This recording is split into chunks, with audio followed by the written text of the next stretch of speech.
Olá, boa tarde. Meu nome é Luiz e hoje eu vou apresentar o meu projeto de qualificação de doutorado, cujo título é Qualidade do sono e suas interfaces com o consumo alimentar, comportamento sedentário e vitamina D.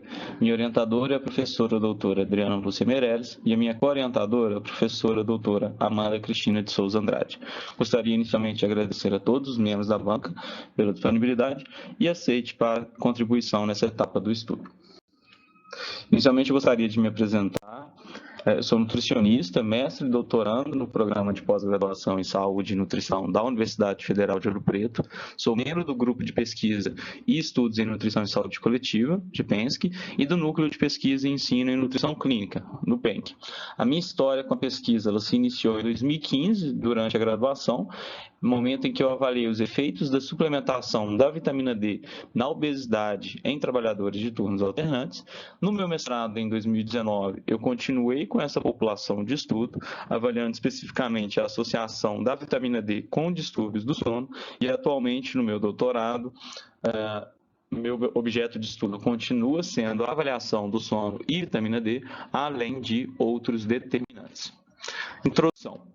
Bom, o sono é caracterizado por um estado inerte de descanso temporário, onde há supressão da vigília, relaxamento muscular e diminuição da atividade sensorial.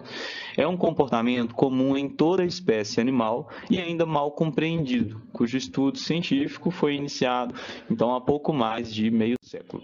Ele é essencial e inerente a cada indivíduo, vai ter efeitos em praticamente todos os sistemas corporais. E sabemos que o ser humano ele dorme em média de 7 a 8 horas por dia, o que corresponde quase um terço da vida de uma pessoa. O sono ele é vital para a manutenção dos parâmetros fisiológicos. Vários estudos vão apontar para efeitos adversos à saúde relacionados a uma má qualidade do sono, incluindo distúrbios imunológicos, diabetes, dislipidemia, câncer, doença cardiovascular, acidente vascular encefálico, demência e também acidentes.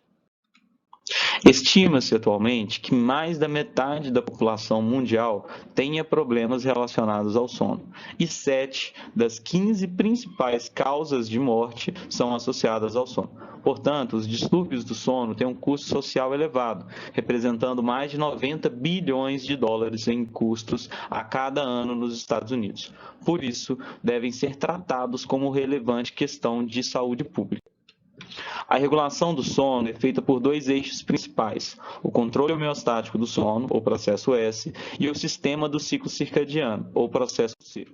O controle homeostático do sono é a regulação do sono pelo acúmulo do seu débito, ou seja, quanto maior o tempo em vigília, maior é a necessidade de dormir.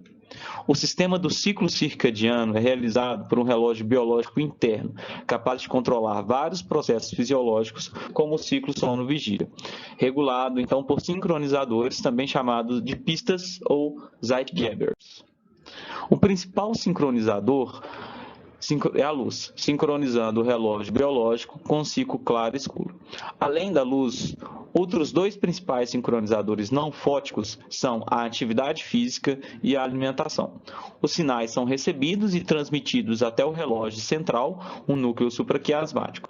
Posteriormente, os sinais são enviados a diferentes órgãos efetores, como corações, pulmões, rins, fígados e músculos, que regulam o ciclo sono-vigília, desempenho cognitivo, temperatura corporal, regulação hormonal, metabolismo hepático e renal, além da frequência cardíaca, regulando, portanto, a fisiologia e comportamento humano. Há também outros fatores que podem interferir no sono, como a idade, sexo, rotina diária, tabagismo, consumo de álcool, obesidade e também a saúde mental. Recentemente, um fator que afetou diretamente os hábitos e a qualidade de vida das pessoas foi a pandemia de Covid-19.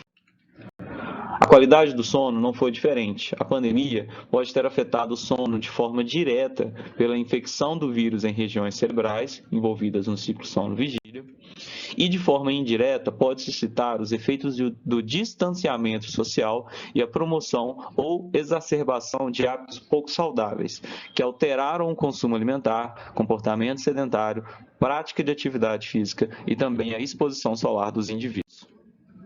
Sobre o consumo, A relação entre a qualidade do sono e o consumo alimentar ainda é recente na literatura, com estudos altamente heterogêneos e ainda incipientes. Alguns estudos demonstram que alimentos gordurosos e açucarados podem piorar a qualidade do sono, enquanto alimentos ricos em vitaminas do complexo B, zinco e polifenóis podem melhorar a qualidade do sono. Porém, é necessário avaliar não apenas a ingestão de nutrientes específicos, mas também o padrão dietético de consumo. Atualmente, o grau de processamento dos alimentos vem ganhando notoriedade. O grau de processamento classifica os alimentos em in natura e minimamente processados, processados e ultraprocessados. A substituição de alimentos in natura por alimentos ultraprocessados vem se tornando recorrente em todo o mundo e a pandemia acelerou esse processo. Os ultraprocessados estão relacionados à pior qualidade nutricional, com alta densidade energética, adição de açúcares, sódio, gorduras saturadas e trans e carboidratos refinados, componentes que podem prejudicar a qualidade do sono. Até o momento, o papel de alguns alimentos ultraprocessados como o sono foi avaliado, porém, poucos estudos avaliaram a co-ocorrência do consumo elevado de alimentos ultraprocessados e reduzido de alimentos in natura. Além do aumento do consumo de alimentos ultraprocessados, a pandemia de Covid também afetou diretamente o comportamento sedentário e prática de atividade física da população. Após o início da pandemia, medidas de distanciamento foram necessárias e diversas providências para reduzir a circulação de pessoas em espaços coletivos, públicos ou privados foram feitas, assim como a realização de atividades acadêmicas de forma online e a adoção do sistema de trabalho remoto, levando, portanto, a um aumento do tempo gasto em atividades com baixo gasto energético e reduzindo a prática de atividade física no lazer. O comportamento sedentário é definido como qualquer comportamento de vigília caracterizado por um gasto de energia de menos que 1,5 múltiplos de equivalentes metabólicos, MET, na postura sentada, reclinada ou deitada. Atualmente, existem evidências demonstrando que o comportamento sedentário pode estar associado à má qualidade de sono.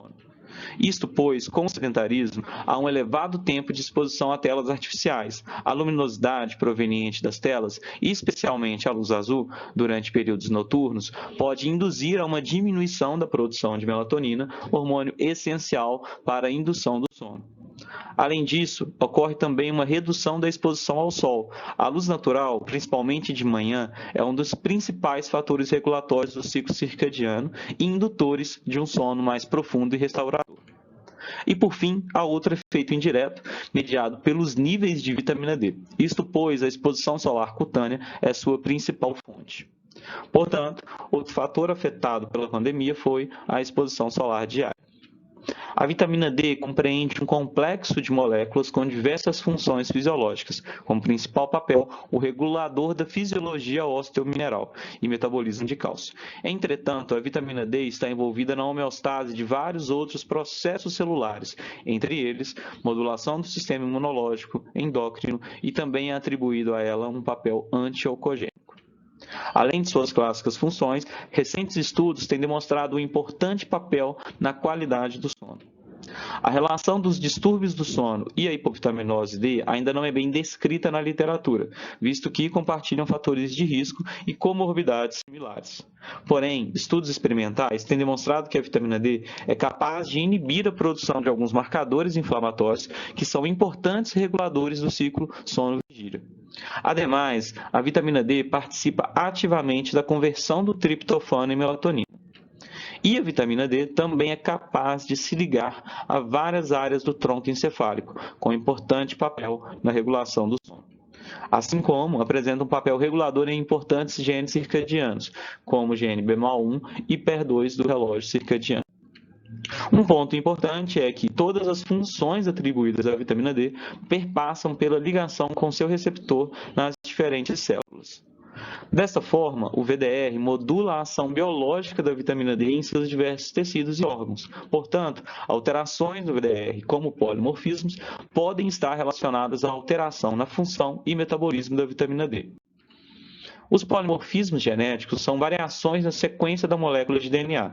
A categoria mais básica de polimorfismos e os mais estudados é originada a partir de uma simples mutação, quando ocorre uma troca de um nucleotídeo por outro. Este polimorfismo é conhecido por Single Nucleotide Polymorphism, ou SNP. polimorfismo FOC1 é um dos polimorfismos do VDR mais estudados atualmente. Esta mutação leva à tradução em síntese de uma versão da proteína do VDR com 3 aminoácidos a mais, fazendo com que ela tenha menor funcionalidade e modificando o efeito da vitamina D nos tecidos. Como dito anteriormente, ainda não é claro a causa básica da relação entre a vitamina D e o sono. Neste aspecto, fatores genéticos como polimorfismos no gene do receptor da vitamina D podem, potencialmente, ser uma das possíveis causas da sua relação com a qualidade e distúrbios do sono.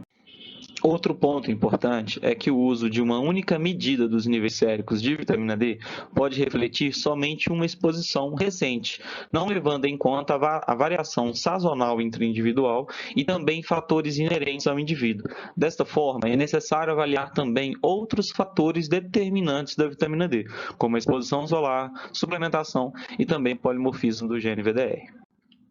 Portanto, as hipóteses deste estudo foram que o consumo elevado de alimentos ultraprocessados, concomitante ao consumo reduzido de alimentos in natura e minimamente processados, estão associados à má qualidade do sono. O comportamento sedentário é um fator associado à má qualidade do sono e a atividade física pode ter um efeito atenuador nessa associação. E, por fim, que a deficiência de vitamina D, assim como o polimorfismo de seu receptor VDR, estão associados à má qualidade do sono. Objetivos.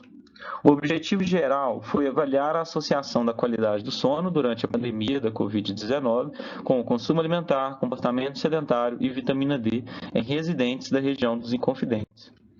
Os objetivos específicos são descrever as características sociodemográficas, hábitos de vida e qualidade do sono durante a pandemia, avaliar a associação do consumo alimentar conforme o grau de processamento dos alimentos com a qualidade do sono, avaliar a associação do comportamento sedentário isolado e em conjunto com a prática de atividade física na qualidade do sono, e avaliar a associação da vitamina D, fotoexposição, suplementação, níveis séricos e polimorfismo do gene VDR com a qualidade do sono. Métodos. Esta proposta de trabalho está alinhada ao projeto de pesquisa Vigilância Epidemiológica da Covid-19 na região dos Inconfidentes, cujo objetivo foi determinar a prevalência da infecção por SARS-CoV-2 e os aspectos relacionados à saúde da população. Tratou-se de um estudo com 3 inquéritos sorológicos seriados de base populacional, com intervalo de 21 dias entre cada inquérito, realizados nos meses de outubro a dezembro de 2020. O estudo foi realizado nas cidades de Mariana e Ouro Preto, em Minas Gerais. Conforme dados do Censo Demográfico de 2010, totalizavam 33.902 habitantes em Mariana e 44.569 habitantes em Ouro Preto. Para o estudo, foi adotado um delineamento amostral por conglomerado em 3 estágios. Primeiro, o setor censitário, selecionado com probabilidade proporcional ao número de domicílios. O domicílio, selecionado a partir de uma amostragem sistemática. E morador, um morador selecionado de forma aleatória. O cálculo amostral foi realizado com base no censo populacional, considerando o nível de confiança de 95%, efeito de desenho igual a 1,5 e parâmetros apresentados na tabela 1. Considerando-se as perdas, adicionou-se um percentual de 20% de recomposição ao tamanho da amostra, no qual foi calculado 732 indivíduos por município e 1.464 ao total. Os critérios de inclusão foram ser residentes em domicílios permanentes na área urbana das 2 cidades e ter 18 anos ou mais. Como critério de exclusão, foram considerados indivíduos que apresentassem funções cognitivas comprometidas, residentes em centros sociais e instituições de longa permanência, indivíduos que estavam em isolamento social devido à infecção por SARS-CoV-2, morador sorteado ausente ou aquelas nas quais não foi possível coletar a amostra de sangue. Esse é o fluxograma do estudo. Foram abordados ao todo 1.789 indivíduos. 21 indivíduos foram excluídos por não responderem ao questionário ou não coletarem a amostra sanguínea e, ao final, avaliamos o total 1.762 indivíduos, 43,4% de Mariana e 56,6% de Ouro Preto. Para os objetivos 1 e 2, o N avaliado foi de 1.762 e para os objetivos 3 e 4 foram avaliados 1.629 e 1.709 indivíduos respectivamente, devido à falta de informação sobre o comportamento sedentário e também problemas com a análise da vitamina D. Porém, é importante mencionar que em todos os objetivos o N mínimo foi superior ao tamanho amostral de 1.463 no cálculo amostral. Após o sorteio aleatório do participante, foi feita a coleta de sangue e realizada a entrevista face a face. A coleta de sangue foi realizada utilizando um tubo sorogel para análise da vitamina D e um tubo de coleta contendo fluoreto de sódio, EDTA, para obtenção de sangue total para as análises de biologia molecular. A entrevista foi realizada por estudantes de graduação e pós-graduação treinados, utilizando um questionário eletrônico que continha as variáveis sociodemográficas e econômicas, hábitos de vida, condição de saúde geral, saúde mental, hábitos de sono, alimentação e nutrição. Em relação à qualidade do sono, foi avaliada pelo Índice de Qualidade de Sono de Pittsburgh, que é um questionário com 19 questões agrupadas em 7 componentes: qualidade subjetiva do sono, latência do sono, duração do sono, eficiência habitual do sono, distúrbios do sono, uso de medicação para dormir e disfunção diurna. Cada componente com pontuação de 0 a 3. A soma das pontuações gera uma pontuação geral, variando de 0 a 21, onde a pontuação mais alta indica pior qualidade de sono. Neste estudo, os indivíduos foram classificados com sono de boa qualidade, quando a pontuação do IQSP foi menor que 5, e com sono de má qualidade, quando a pontuação do IQSP foi maior ou igual a 5.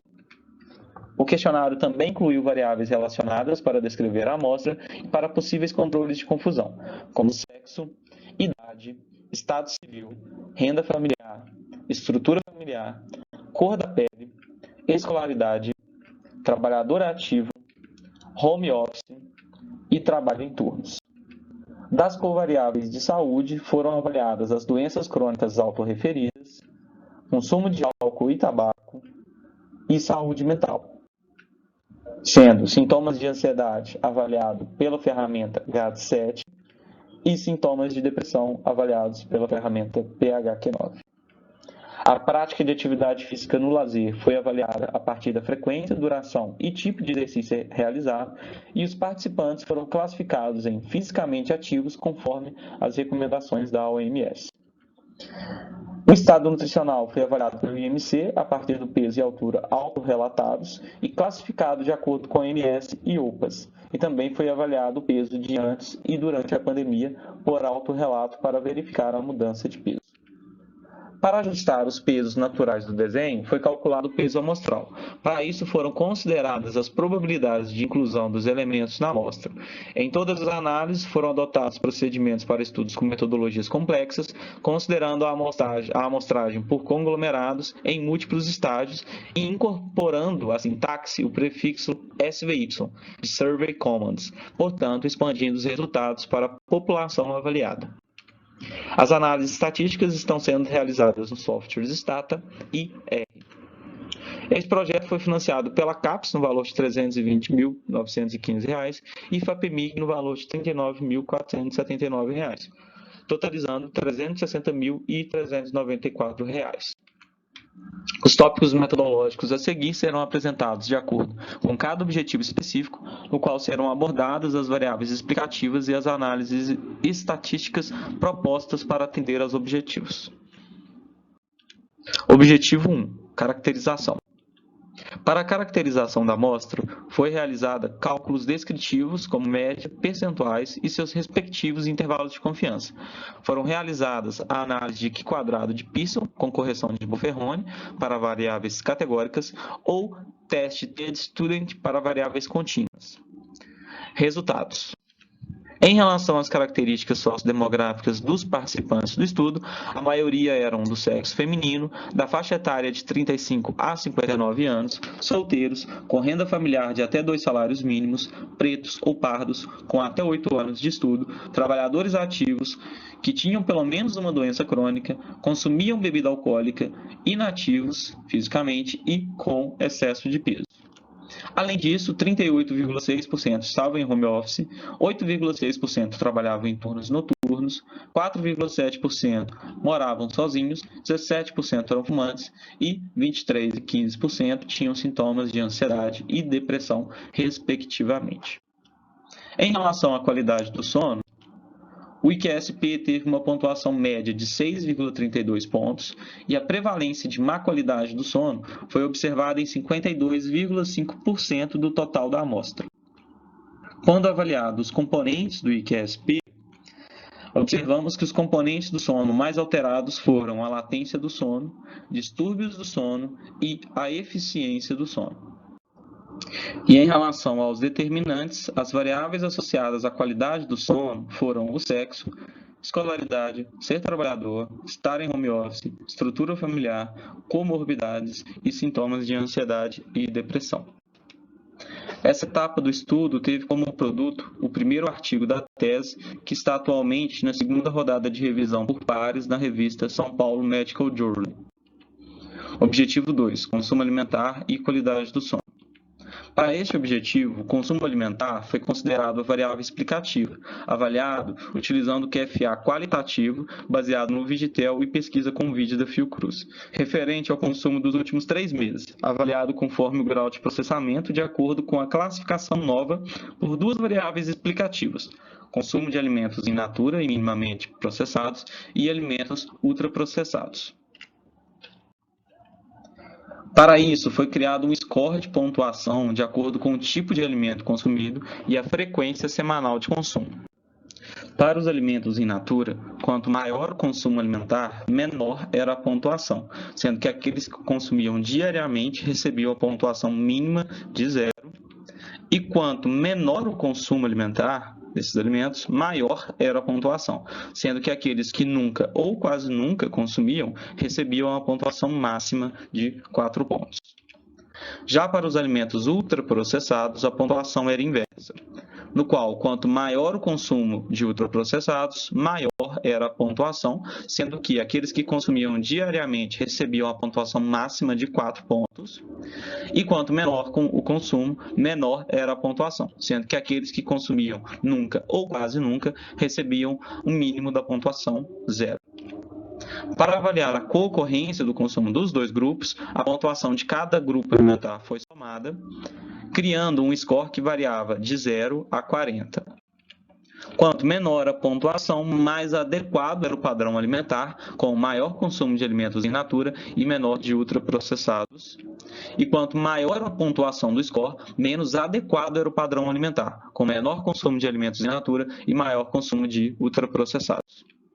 Além disso, também avaliamos a frequência que os indivíduos substituíam seu almoço ou jantar, uma refeição caseira, em sua maioria preparada com alimentos minimamente processados, por alimentos ultraprocessados.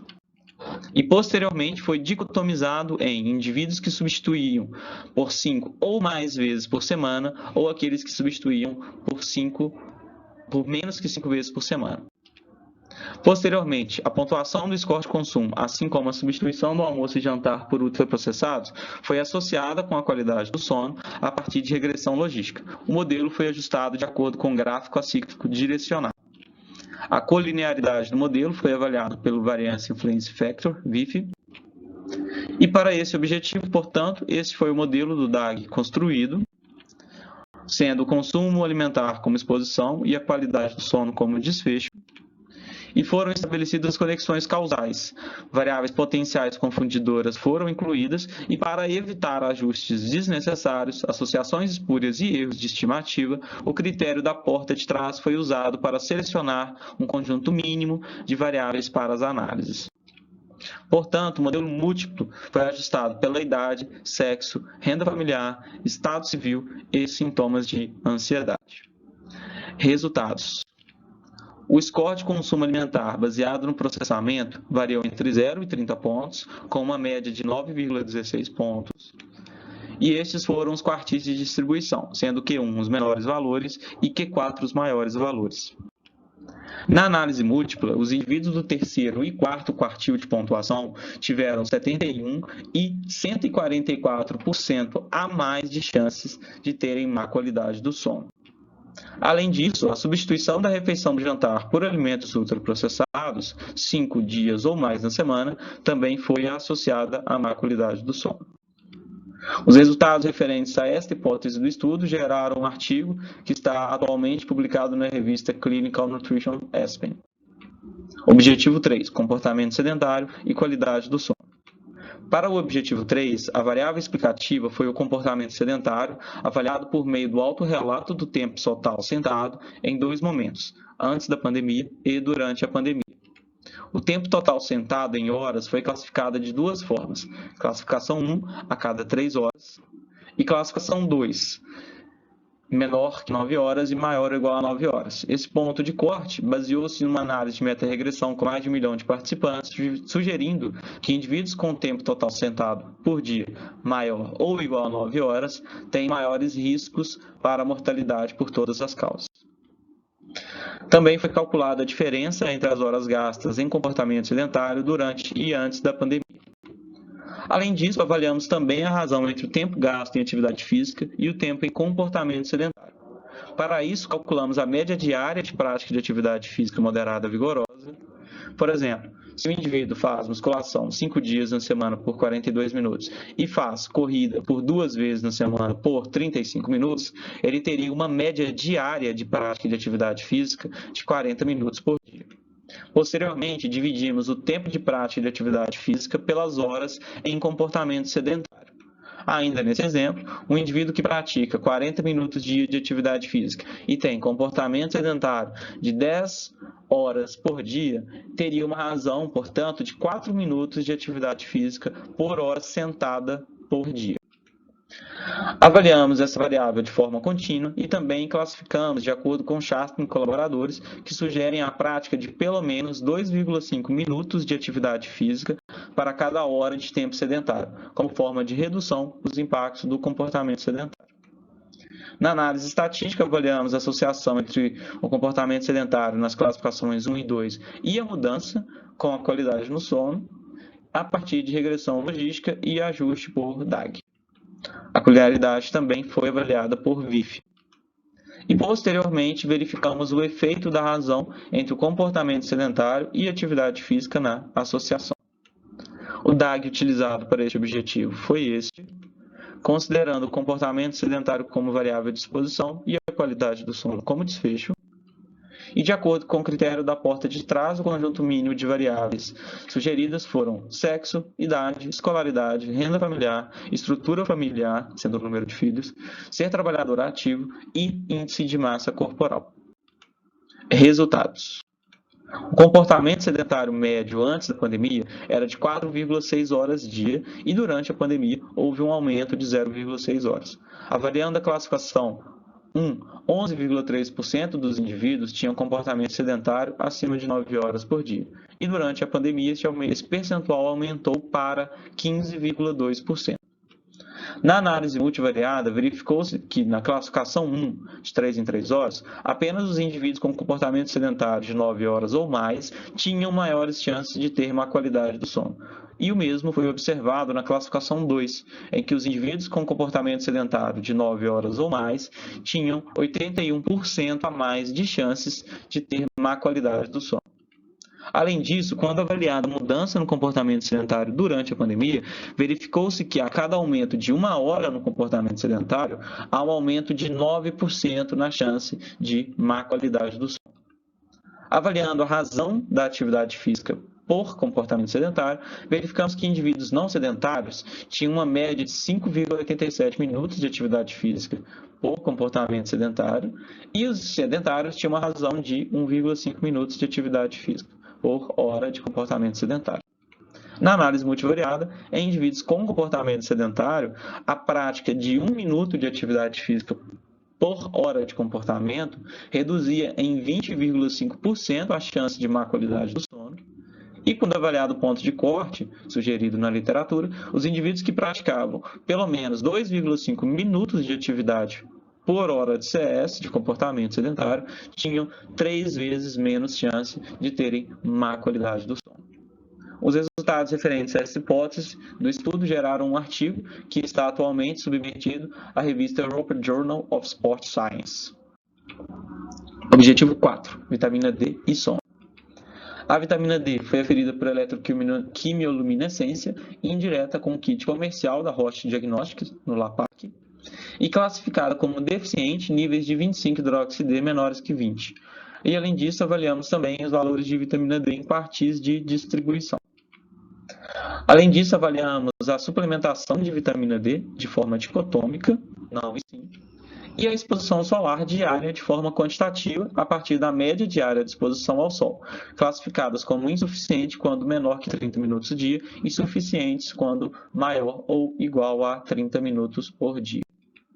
Para a detecção do polimorfismo do gene VDR, inicialmente está sendo realizada a extração do DNA genômico com kit comercial, conforme o protocolo do fabricante, e, posteriormente, o polimorfismo FOC1 será avaliado através da amplificação dos fragmentos de DNA pelo sistema Taqman e a genotipagem a partir da discriminação alélica no Real-Time PCR System.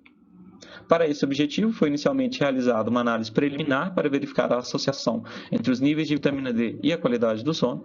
Para isso, foi realizada a regressão logística múltipla a partir de modelo com seleção de variáveis hierarquizada, sendo o modelo 1 ajustado por idade, sexo, cor da pele, estado civil e renda, e o modelo 2 ajustado pelas variáveis do modelo 1, além da prática de atividade física, consumo de álcool e tabaco e índice de massa corporal. A colinearidade foi avaliada também pelo VIF. Posteriormente aos resultados preliminares, pretende-se realizar uma análise mais robusta com a modelagem por equações estruturais para verificar as associações entre a exposição solar, polimorfismo do VDR, suplementação e níveis de vitamina D com a qualidade do sono durante a pandemia. Para o modelo de mensuração, será realizada uma análise fatorial confirmatória, visando avaliar a plausibilidade de uma variável latente unidimensional, denominada deficiência de vitamina D. Para esta estrutura latente, serão consideradas as variáveis de exposição solar diária, suplementação de vitamina D, níveis séricos de vitamina D e o polimorfismo do gene VDR. E será verificada a validade convergente e validade discriminante. Após a análise do modelo de mensuração, será feita a análise do modelo estrutural, utilizando o método de estimação Robust Diagonal Weight Least Square, RDWLS, e o ajuste geral do modelo será avaliado utilizando os índices de ajuste de quadrado da razão de verossimilhança, CFI, TLI, SRMR e RMC. Resultados preliminares. Os valores médios de vitamina D foram 26,1 nanogramas por ml e cerca de 1 a cada 5 indivíduos avaliados tinham deficiência de vitamina D, com valores abaixo de 20 nanogramas por ml. Avaliando os modelos logísticos, verificou-se que não houve associação entre a deficiência de vitamina D com a qualidade do sono, porém, analisando os quartis de distribuição da vitamina D, verificou-se que, na análise múltipla, os indivíduos do quartil 2 e 3 tinham menos chances de terem má qualidade do sono. Além disso, verificamos também a associação estratificada pela exposição à luz solar. Portanto, observa-se que a deficiência de vitamina D foi um fator de risco para a má qualidade de sono apenas em indivíduos com baixa exposição solar. E em relação aos quartis de vitamina D, os quartis 2 e 3 tinham menos chances de terem má qualidade do sono apenas em indivíduos com alta exposição solar.